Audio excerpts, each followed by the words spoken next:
Hai semua, kenalin saya Didi, AR dari BPJS Ketenagakerjaan. Kali ini mau sharing satu buku yang sangat menginspirasi tentunya buat saya secara pribadi dan keluarga dan juga dalam hal pekerjaan. Buku ini berjudul Seni Hidup Minimalis, karangan dari Franz J. atau lebih kenal dengan Miss Minimalis. Bukunya terdiri dari 280 halaman dan telah diterjemahkan dalam 20 bahasa. Kita akan bahas buku ini dalam 4 poin penting. Yang pertama adalah pola pikir hidup minimalis. Yang kedua adalah metode hidup minimalis. Yang ketiga, pembahasan tiap ruangan. Dan yang terakhir yaitu mempertahankan pola hidup minimalis. Ada 6 poin penting yang disampaikan dalam pola pikir hidup minimalis. Yang pertama yaitu mengenali semua barang yang kita miliki. Jadi setiap barang kita harus kenali dari segi fungsi atau secara dekoratif atau secara emosional. Kalau secara fungsi tentunya kita mengenali barang kita secara fungsinya apa buat kita, value-nya apa buat kita. Nah, kalau secara dekoratif misalnya lukisan memberikan nilai estetika buat kita. Dan yang terakhir yaitu emosional.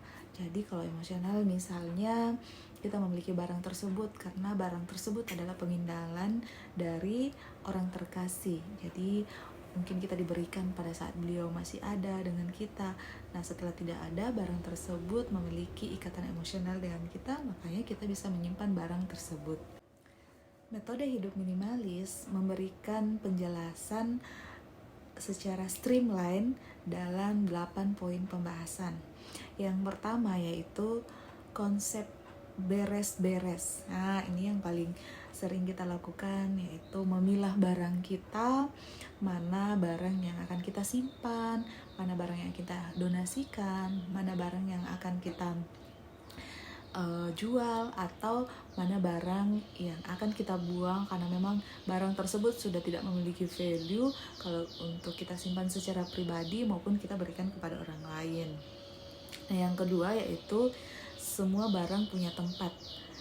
Kalau kita pulang kerja, kita bisa menyimpan barang kita, misalnya kunci mobil kita, dompet kita, dan name tag kita di satu tempat. Jadi tempat itu khusus untuk penyimpanan barang yang akan kita gunakan untuk bekerja esok harinya lagi. Yang ketiga yaitu pastikan semua permukaan bersih. Jadi misalnya di meja makan, kita tidak harus menempatkan barang-barang yang bukan keperluan untuk makan di atas meja makan. Kemudian yang keempat, kelompokkan barang berdasarkan dengan fungsinya. Jadi fungsi barang tersebut kita sudah kenali, kita sudah tahu fungsinya untuk apa, kita kelompokkan barang tersebut. Misalnya sendok garpu di dapur atau piring-piring. Jadi kita bisa tahu seberapa banyak barang yang kita miliki. Kemudian ciptakan batas suatu barang. Misalnya kita sudah beli buku, bukunya sudah dibaca, dan kemudian buku tersebut kita bisa donasikan kepada orang lain yang mungkin membutuhkan buku tersebut, atau juga kita bisa jual untuk mendapatkan value dari buku tersebut. Yang keenam yaitu metode satu masuk, satu keluar. Nah, secara pribadi kalau saya, misalnya saya punya jam tangan satu. Nah, nanti jam tangannya rusak, baru saya ganti dengan jam tangan yang baru. Jam tangan yang lama saya bisa donasikan ataupun saya bisa buang. Kemudian yang ketujuh yaitu inventarisir setiap barang yang kita miliki. Kemudian yang kedelapan yaitu maintenance setiap hari. Jadi kalau kita sudah tahu barang mana yang betul-betul memberikan value buat kita, kita sudah keep mana barang tersebut, kita bisa maintenance itu secara berkala, baik itu secara harian maupun secara mingguan. Poin ketiga yang ingin disampaikan dalam buku ini yaitu pembahasan tiap ruangan. Nah, tidak banyak yang mau saya sampaikan karena dalam pembahasan tiap ruangan ini kita diberikan penjelasan bagaimana suatu ruangan bisa digunakan. Misalnya dari segi tata letaknya, dari segi dekoratifnya, baik itu warna dan lain sebagainya. Nah, yang terakhir poin keempat yaitu bagaimana mempertahankan pola hidup minimalis.